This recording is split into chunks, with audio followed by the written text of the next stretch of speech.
सावन सोमवार के पवित्र दिन में यहाँ पर बांधे एक जोड़ी हरी चूड़ी 24 घंटे के अंदर में होगा चमत्कार। दोस्तों, सावन का जो महीना होता है वह मर्यादा एवं भक्ति का महीना माना जाता है। सावन के पूरे महीने को भगवान भोलेनाथ जी का नियंत्रण माना जाता है। कालों के भी काल कहे जाने वाले महाकाल भगवान भोलेनाथ को सावन का महीना बहुत ही खूबसूरत लगता है। इस समय सूखे पड़े बंजर, सूखे पड़े बाग खिलखिला उठते हैं। चारों तरफ केवल हरियाली ही हरियाली दिखाई देती है। सावन का महीना भगवान श्री कृष्ण को भी अत्यंत प्रिय है। अपने बाल गोपाल रूप में भगवान लड्डू गोपाल वृंदावन में सावन में स्नान अवश्य करने आते हैं। श्री कृष्ण सखियों के साथ मिलकर स्नान आदि करते हैं।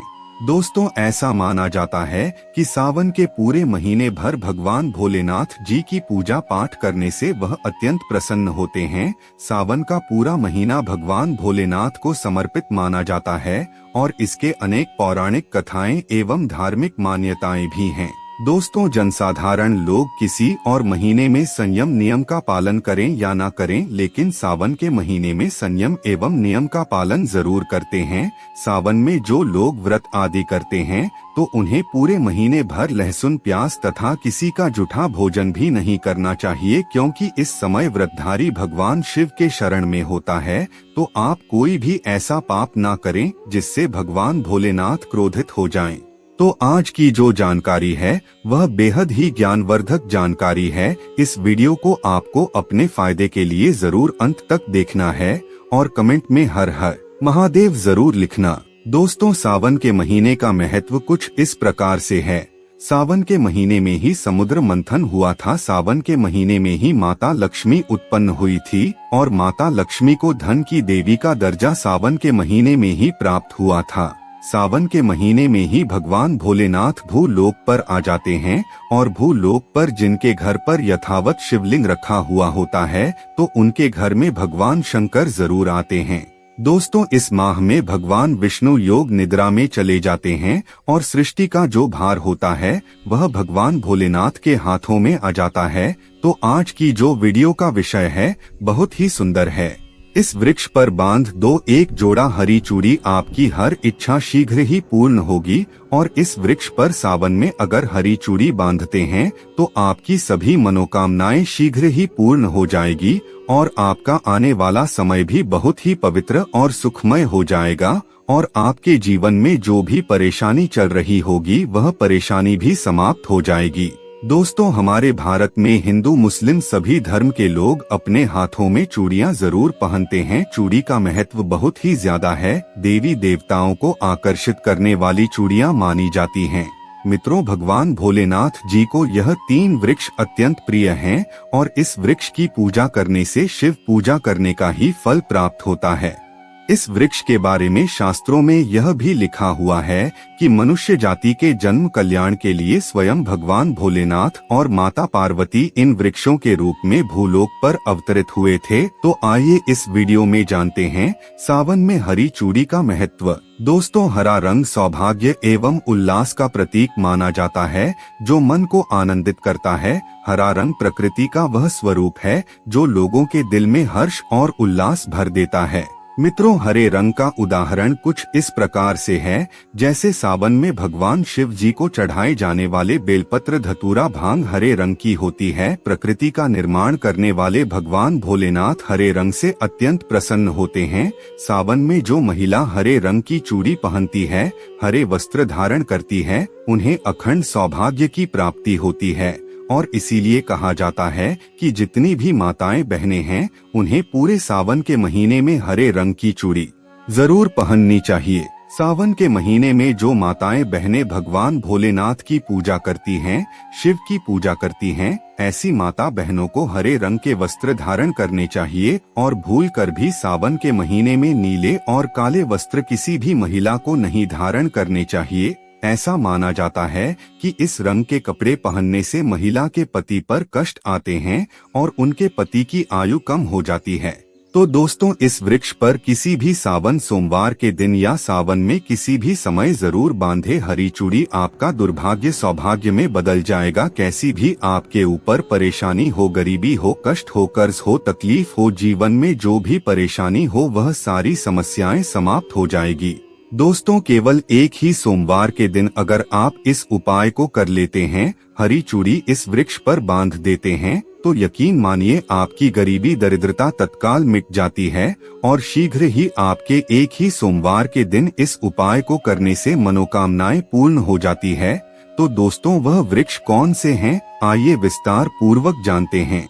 प्रथम वृक्ष है शमी का वृक्ष। शमी के वृक्ष के बारे में ध्यान से सुनिए। शमी का वृक्ष माता पार्वती का एवं भगवान भोलेनाथ जी का मिश्रित स्वरूप कहा जाता है, इसीलिए शमी के वृक्ष को उमा महेश्वर वृक्ष भी कहा जाता है। पूरे सावन भर समय के वृक्ष पर माता पार्वती एवं भगवान भोलेनाथ जी का वास माना जाता है।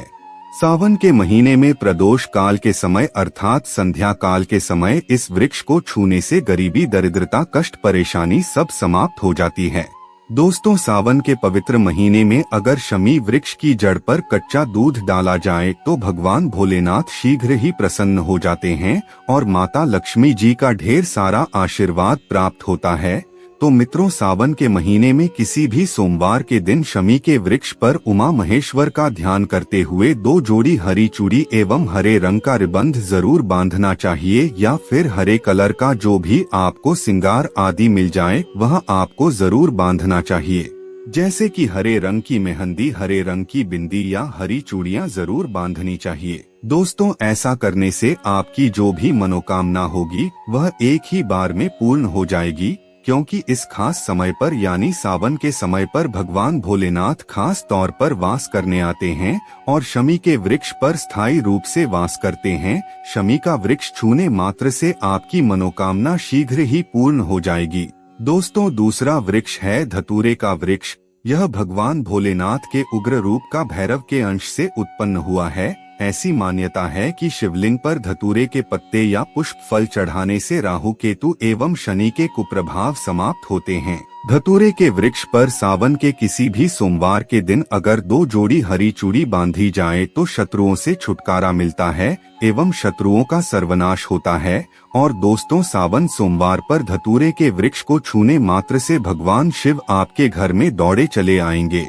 दोस्तों अगर सावन के किसी भी शनिवार के दिन धतूरे के वृक्ष पर बाबा काल भैरव का ध्यान करते हुए हरी चूड़ी बांधी जाए तो घर से भूत प्रेत बाधाएं सब नष्ट हो जाती हैं एवं छोटे से धतूरे की जड़ घर के किसी भी कोने में छुपा दिया जाए या घर में जमीन में गाड़ दिया जाए तो घर में भूत प्रेत इत्यादि का वास कभी भी नहीं होता है, घर से सभी बाधाएं दूर होती है।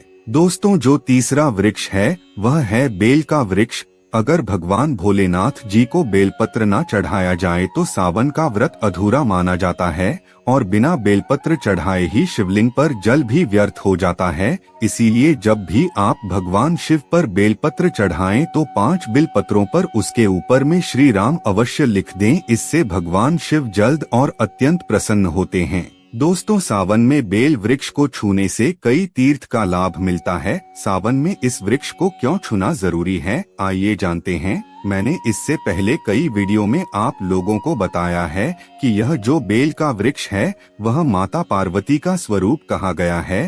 तो यह वृक्ष माता पार्वती के पसीने से उत्पन्न हुआ है।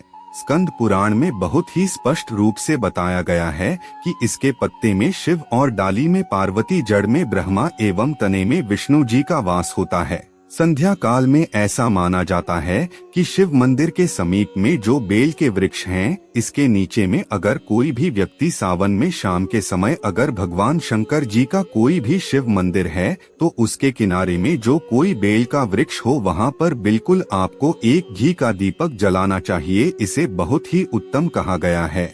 वैसे अगर आप घी का दीपक जलते हैं तो आपको धन दौलत एवं परम शिव भक्त की प्राप्ति होती है। इस वृक्ष को छूने से पाप नष्ट हो जाते हैं, कैसे भी आपके जीवन में पाप हो वह दूर हो जाता है। इसीलिए सावन के महीने में बेल वृक्ष की पूजा जरूर करनी चाहिए, इससे आपका भाग्य बदल जाएगा। तो मित्रों आज की वीडियो में बस इतना ही, फिर मिलते हैं किसी नई जानकारी के साथ, तब तक के लिए धन्यवाद।